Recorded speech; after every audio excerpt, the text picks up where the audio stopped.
Hey friends, today we are hanging out with comedian Kyle Yamada. Thanks for joining us today. Well, thanks for having me. You bet. Okay, so we want to know a little bit about you because we know you have a show coming up in September in Lead.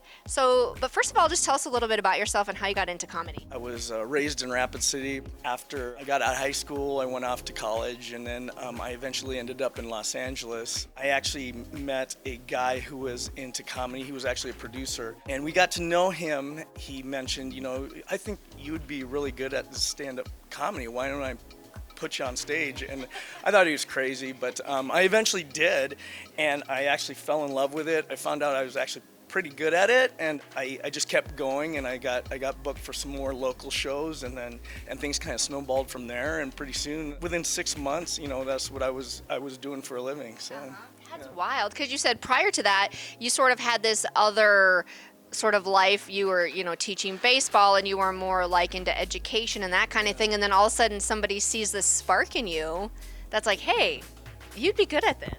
Yeah. So, coming up out of Rapid City, I was a baseball player, played for Post 22, ended up coaching there for 12 years. I'm absolutely a huge fan of baseball, love working with kids. I wanted to pay that forward, after I got done and teach kids. So I've taught and coached baseball for many years, and I still dabble in that. I can't get away from it. As far as comedy goes, you kind of mentioned this guy saw something in you. You'd be great at comedy. And it was like shortly after that, and you started booking shows. Because I always hear stand-up comedians, oh, it's a long road, it's a lot of heartbreak at first, but I feel like your story is a little different, maybe. Well, I think I kind of did it backwards because I think I had a lot of success early. Then after I got going, I started to kind of see, a mentor of mine said, these overnight sensations take 15 years to make. So, and there's a lot of truth to that because, you can't just be a funny person.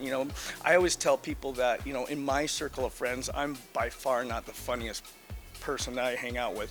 If we all go out or are hanging out, I'm definitely not the funniest person in the room. In fact, a lot of times I'd rather just kind of sit in the corner and just chill and, be by myself. It's a craft. You have to learn how to write. You have to learn how to present. And that does take time. So I wouldn't say that I saw success. I did see some success early, but I think that was a good motivation that, that I can do this and I have a knack for it. But I still have a long way to go. I still think I have a long way to go. I'm still learning how to creatively write and take my experiences in life and make them relatable and amusing to other people. You can say the funniest things, but if the audience doesn't relate to you, it falls on deaf ears, and it doesn't mean anything. So it's really got to connect with the audience. It's really got to make them feel emotion. So when I am writing, that's kind of a place that I come from. So I don't necessarily start with, oh, that would be funny to talk about. It always starts with a truth. So what makes me mad, what makes me happy, what makes me excited. So I'll take that premise and then I'll build on it, and that's when you start putting in misdirections and twists and making it funny and relatable.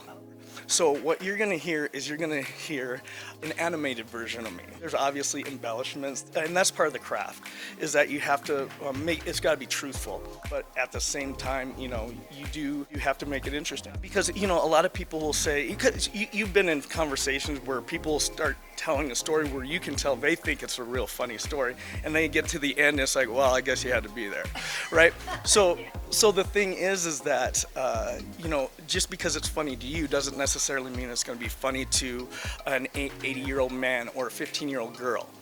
So how can I take the different spectrum of the audience and make it relatable to how I experience it? And that's the trick to it. So, I think that kids in Rapid, if we want to do things, there's avenues, and so I think when you look at people that we can emulate, it's attainable. You just have to sacrifice. You need to understand what it takes to get to that spot, and you got to be willing to do what it takes.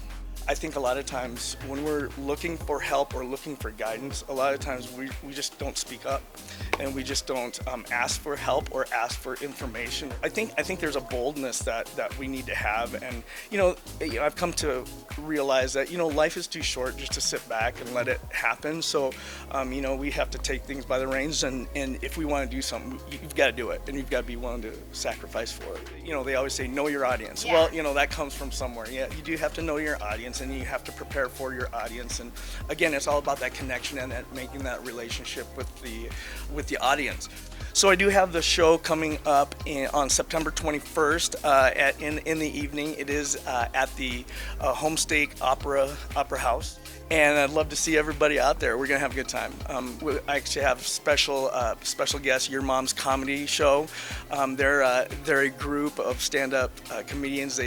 They talk about motherhood, being wives, and it's a team of 3 comedians, and they're out of Omaha, and they're very good. So my social media is KyleYamadaComedy.com. My website is YamadaComedy.com. And lastly, do your kids think you're funny? No. I didn't think so. No. It's obnoxious dad jokes at home. That's all I do. Do you even get like a pity laugh anymore? Or? No, I just get eye rolls. Eye roll. Yeah. Classic. Yes. But I actually have a lot of friends that are hunters, and they all say the same thing. They all say that hunting's a game. Hunting's not a game. I mean, listen, how challenging is a game when one of the players doesn't know he's playing?